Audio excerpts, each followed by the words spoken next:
الحمد لله رب العالمين والصلاة والسلام على رسوله الكريم أما بعد فأعوذ بالله من الشيطان الرجيم بسم الله الرحمن الرحيم وعاشروهن بالمعروف صدق الله العظيم۔ بزرگان محترم اور میرے عزیز ساتھیوں، جیسا کہ ہم سب اس نکاح کی مجلس میں شریک ہوئے ہیں،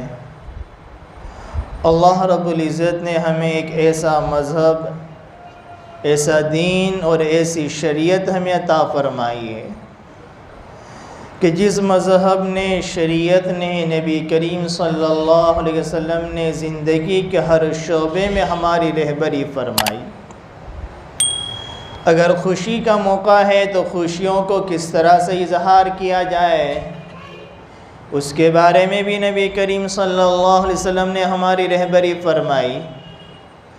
اور اگر غم کا موقع ہے، ماتم کا موقع ہے تو غموں کا اظہار کس انداز سے کرنا ہے، اس کی بھی ہماری رہبری فرمائی۔ اس سے پتہ چلا مسلمان آزاد نہیں، مسلمان قرآن کریم کے احکامات کا پابند ہے، نبی کریم صلی اللہ علیہ وسلم کی تعلیمات کا پابند ہے، شریعت کے احکامات کا ایک مسلمان پابند ہے۔ اگر انسان اپنی خوشیوں کے موقع پر، اپنے غموں کے موقع پر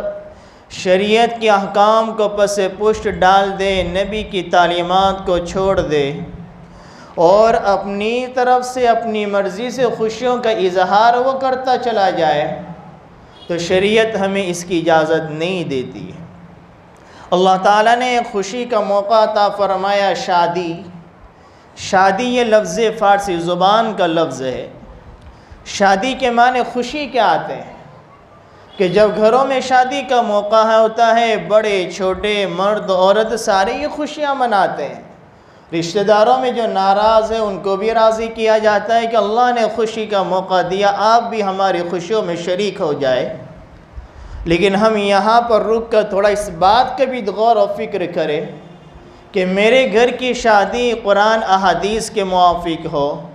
میرے بیٹے کی شادی، میری بچی کی شادی اسلام کے موافق ہو، جہاں میں اور لوگوں کو راضی کرنے کی کوشش کر رہا ہوں، جہاں میں اپنے بچوں کی شادیوں میں، بچی کی شادی میں لاکھوں روپیہ کا خرچ کر رہا ہوں، وہاں پر یہ بھی دیکھا جائے کہیں میرا لاکھوں روپیہ خرچ کرنے کے باوجود بھی کہیں میرا رب مجھ سے ناراض تو نہیں ہو جائے گا، کہیں میرے گھر کی شادیاں یہ اسلام کے خلاف تو نہیں ہو رہی ہے، کہیں یہ میرے گھر کی شادیاں میرے نبی کی تعلیمات کے خلاف تو نہیں ہو رہی۔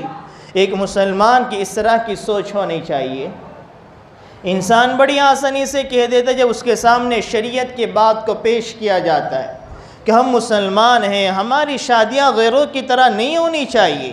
کہ ہمارے گھر کی شادیوں میں بھی مہندیوں کے رسم و رواج کو ادا کیا جا رہا ہے، ناچ گانے ہماریوں بھی شادی میں بھی ہو رہے ہیں، مرد عورت ایک ہی منڈپ میں بغیر پردے کے کھانا کھا رہے ہیں، پتہ ہی نہیں چلتا کہ یہ کسی مسلمان کی شادی ہے یا کسی غیر مسلم کی شادیاں ہیں۔ جس طرح سے وہ بھی اپنی خوشیاں مناتے ہیں، ہم بھی خوشیاں منا رہے ہیں۔ اور جب کسی کے سامنے قرآن کریم کو، نبی کی سنتوں کو، نبی کی نکاح کو بیان کیا جاتا ہے تو بڑی آسانی سے ایک مسلمان اپنی زبان سے یہ جملہ کہہ دیتا ہے کہ بھئی کبھی کبھی کا موقع آتا ہے، اللہ نے ایک ہی بیٹا دیا، ایک ہی بیٹی ہے، کبھی ایک ہی مرتبہ کبھی یہ خوشیاں منا رہے ہیں، مہندی کی رسم و رواج کو ادا کر رہے ہیں، پیٹیاں کھیل رہے ہیں اور تھوڑا ناچ گانے ہو رہے ہیں، ایک ہی مرتبہ تو ہو رہا ہے۔ میں ان لوگوں کا اس طرح سے جواب دیتا ہوں جو لوگ کہتے ہیں کہ یہ تو ایک ہی مرتبہ شادی آتی ہے، کہیں اللہ ایسا نہ ہو قیامت کے دن اللہ تعالی ہمیں یہ کہہ دے کہ تو نے ایک ہی مرتبہ شادی کے موقع پر رسم و رواج کو انجام دیے تھے، اپنے باپ دادے کے رسم و رواج کے مطابق چلا تھا، میرے احکامات کو تو نے پس پش ڈال دیا، میرے نبی کی تعلیمات کو تو نے چھوڑ دیا، تو نے ایک ہی مرتبہ میرے حکم کو توڑا تھا، میں آج ایک ہی مرتبہ تیرے لیے جہنم کا فیصلہ کر دیتا ہوں۔ تو اللہ نے خوشی کا موقع دیا، ہم یہاں پر علماء کرام کی طرف رجوع کریں، علماء کرام سے پوچھیں کہ میرے گھر میں شادی کا موقع ہے، میرے لڑکی کی شادی ہے، میری لڑکی کی شادی ہے، مجھے شریعت کے اعتبار سے میری کیا رہنمائی ملتی ہے، مجھے کس طرح سے کھانا کرنا ہے، مجھے شادی کس طرح سے کرنا ہے۔ علماء کرام سے ہم رجوع کرنے والے بنے۔ اگر ہم نے علماء کرام سے رجوع نہیں کیا، وہی اپنے معاشرے میں جو چل رہا اپنے باپ دادا کے طریقوں کو نہیں چھوڑیں گے، ہمارے باپ دادا کے ہمارے معاشرے کے رسم و رواج کو نہیں چھوڑیں گے، وہی نعرہ ہم بھی لگا رہے ہیں جو کفار مکہ لگایا کرتے تھے۔ جو ہمارے نبی نے کفار مکہ کے سامنے کلمہ توحید کو پیش کیا، اسلام کو پیش کیا، نبی کی نے ہمیں تعلیمات کو پیش کیا، اور کفار مکہ بھی کہہ رہے اٹھے کہ ہم تو ہمارے باپ دادا کے طریقوں کو نہیں چھوڑ سکتے۔ آج ہماری زبان سے بھی یہ جملے نکل رہے ہیں، یا قرآن احکامات ان کے سامنے پیش کیا جاتا ہے تو بڑی آسانی سے ایک مسلمان یہ کہہ دیتا ہے میں اپنے باپ دادا کے طور و طریقے کو نہیں چھوڑ سکتا۔ دوسرے الفاظ میں وہ یوں کہہ رہا ہے قرآن کو میں نے چھوڑ دیا، میں نے اللہ کے احکامات کو پس پش ڈال دیا، میں نے نبی کی تعلیمات کو چھوڑ دیا، لیکن میں اپنے باپ دادے کے رسم و رواج کو نہیں چھوڑوں گا۔ میرے گھر کی شادی میں مہندی کے رسم کو ادا کیا جائے گا، میرے گھر کی شادی میں پیٹی کے رسم و رواج کو ادا کیا جائے گا، میرے گھر کی شادی میں اتنا بڑا اسٹیج بنایا جائے گا کہ پورے محلے والوں کو میری لڑکی اور میرے گھر کی دلہنوں کا چہرہ دکھایا جائے گا۔ میرے محلے میں شادی ایسا کروں گا کہ مرد عورت کا ایک ساتھ اجتماع ہوگا، پردے کا کوئی اہتمام نہیں ہے۔ اللہ ایسی شادیوں پر محفلوں پر لعنتیں برساتے ہیں۔ تو آج شادی کے بعد بھی کیا ہوا؟ آج شادی کے بعد بھی لوگ پریشان ہوتے کہ اکثر و بیشتر دیکھا گیا کہ شادی کے بعد بھی میاں بیوی میں لڑائی جھگڑے اختلاف جو ہو رہے، اس کی وجہ یہی ہے کہ ہماری شادی کی بنیاد اسلام کے موافق نہیں ہوتی ہے۔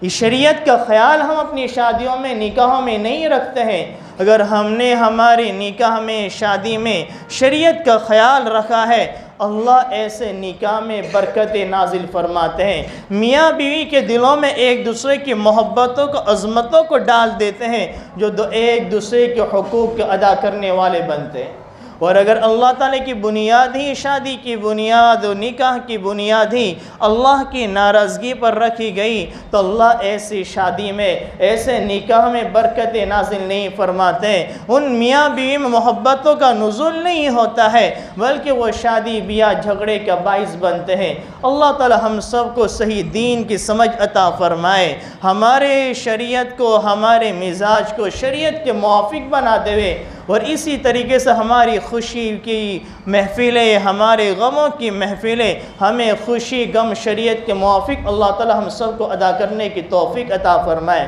اللہ تعالی اس ہونے والے نکاح کو قبول فرمائے، زوجین میں دونوں خاندان میں مودت و محبت عطا فرمائے، موت تک ایک دوسرے کو حقوق کی ادائیگی کی انہیں توفیق عطا فرمائے۔ آمین وما علینا الا البلاغ۔